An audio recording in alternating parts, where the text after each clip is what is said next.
della luna, quindi diciamo che senza ingrandimento notiamo che c'è questo tipo rosso, non proprio fuoco, però questo rossiccio, diciamo. Vedendola così, senza lo zoom e anche a occhio comunque si vede meglio comunque del cellulare, ci sta questo alone rosso, diciamo.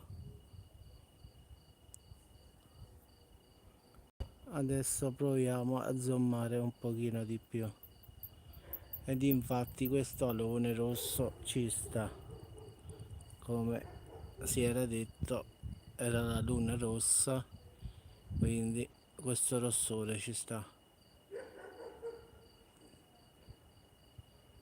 Proviamo a zoomare un altro pochino.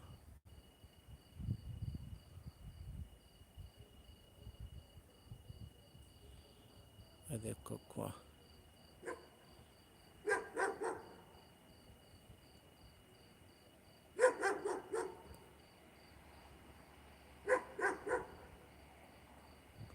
Adesso lo diciamo un pochino.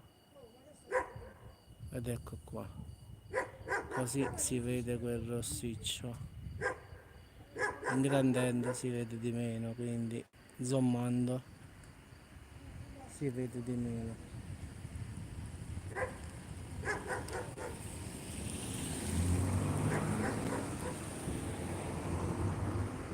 Voglio provare ad ingrandirla, eccola qui, così si vede quel rosso che dicono, in effetti.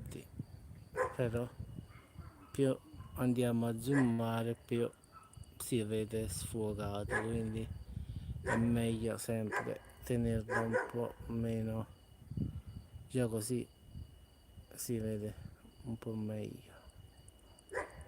Ecco qua, così si vede benissimo.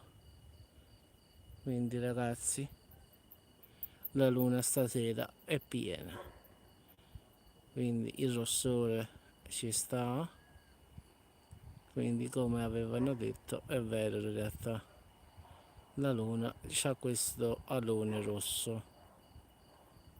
Ragazzi, vi auguro a tutti quanti una buona serata, e la luna eccola qui, nulla di che, a parte questo suo rossore particolare.